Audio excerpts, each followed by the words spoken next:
मोअज़्ज़ज़ सामीन ग्रामी कदर, गुज़िश्ता खुतबे में अबू दुजाना के हवाले से गुफ्तगू कर रहे थे और इसी बात पे गुफ्तगू ख़त्म हुई थी। उनके चंद अशार आपके सामने रखे और उनकी दलेरी का किस्सा आपके सामने रखा। जिस वक़्त उन्होंने तलवार को उठाया तो एक ख़ास चाल से चलने लगे। ये भी इस्लामी फ़िक़ा का एक मसला है। वो चाल जो आप फ़ौजी परेड में देखते हैं कि एक टांग को पूरा ऊपर उठा लेना, या पहलवानों को जब वो अखाड़े में उतरते हैं उससे पहले अपनी टांगों को, दोनों टांगों को ऊपर ऊपर करते हैं, यानी अपनी टांग को इतना उठा लेना कि पेट से भी ऊपर चली जाए। इसकी इब्तदा बाद मुअर्रिखीन ने यह भी कहा कि अबू दुजाना से हुई, लेकिन बाद ने कहा ये इससे भी कबल जब भी जंगों में अकड़ के और फखर का और तकब्बुर का इजहार करना होता तो ये चाल चली जाती थी। पहले भी इस्लाम के अंदर अबू दुजाना ने जब इस चाल को चला तो रसूलुल्लाह सल्लल्लाहु अलैहि वसल्लम मुस्कुराना शुरू हो गए और कहा ये चाल आम हालात में हराम है और अल्लाह ताला इस तरह चलने को नापसंद करता है, लेकिन दुश्मन के सामने इस चाल को चलने का भी सवाब है। गोया ये जो आज इस्लामी मुमालिक में फौजी परेड होती है, ये हजरत अबू दुजाना की वो सुन्नत है कि जिस तरह वो चलते हैं ताकि दुश्मनों के दिलों के ऊपर उनकी फिटनेस का, उनकी ताकत का रोब और दबदबा पड़ जाए।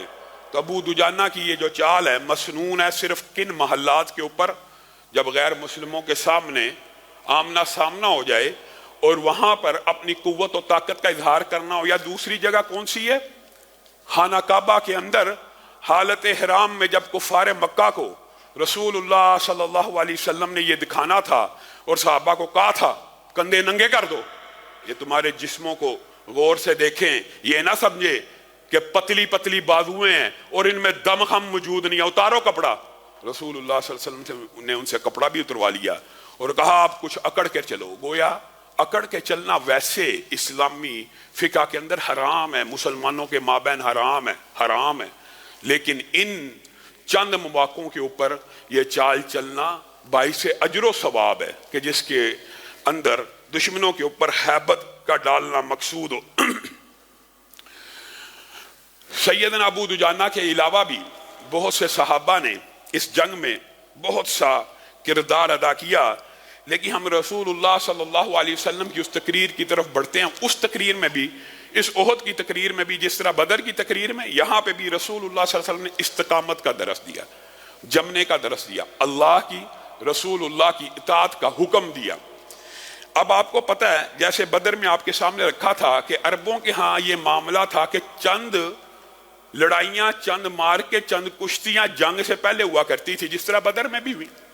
तो यहाँ पे भी तलहा बिन उस्मान कुफार की तरफ से निकला और कहने लगा तुम कहते हो कि तुम्हारी तलवारें जहन्नुम में लेके जाती हैं और मैं कहता हूं मेरी तलवार तुम्हें जन्नत की तरफ लेके जाती है। ये तुम्हारा अकीदा, मुसलमानों को चैलेंज करते हुए कहने लगा ये तुम्हारा अकीदा है ना, तुम्हारी तलवारें जहन्नुम की तरफ बुलाती हैं और हमारी तलवारें जन्नत की तरफ लेके जाती हैं। निकले कोई जो जन्नत का ख्वाहिशमंद आए मेरे साथ मुकाबला करे। बहुत बड़ा पहलवान था, नामवर सिपा सलार था।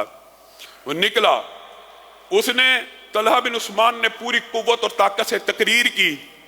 सबसे पहले उनकी इस दावत को कबूल करने वाले कौन थे? हजरत अली। जिस तरह बदर में अपनी शुजात का मुजाहरा किया, यहाँ पर भी निकले और कसम उठा के कहने लगे अल्लाह की कसम अगर तू जहन्नुम में जाना चाहता है तो अली की तलवार तुझे पहुंचा देगी, और मैं तो जन्नत में जाना ही चाहता हूं, काश के तेरी तलवार मुझे जन्नत में ले जाए। हजरत अली निकले, एक सेकंड में पहला वार किया, टांग पांव कट के जमीन पे गिर गई।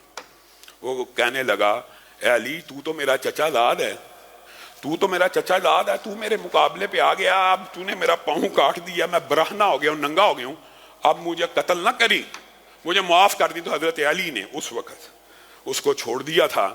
तो मुसलमान के लश्कर के अंदर वैसे तो तकबीरात और हजरत अली की फतह की खुशी थी, लेकिन हजरत अली से सवाल पूछ लिया कि हालत जंग में अपने रिश्तेदारी का लिहाज करते हो, उसने तुम्हें चचा का वास्ता दिया, उसको छोड़ आए हो? कहा अल्लाह की कसम चचा का वास्ता दिया, یہ غیرت اور شرم بھی آئی، لیکن وہ برہنہ ہو چکا تھا، اور علی کی غیرت نے اس بات کو گوارا نہ کیا کہ علی کے سامنے کوئی بندہ برہنہ ہو کے، ننگا ہو کے بھیک مانگ رہا اپنی جان کا، اور علی اس کو معاف نہ کرے۔ صرف اس وجہ سے چھوڑ کے آیا ہوں، ورنہ رشتہ داری کی کوئی بات نہیں ہے۔ رشتہ دار رسول اللہ صلی اللہ علیہ وسلم کی بارگاہ میں قربان ہے۔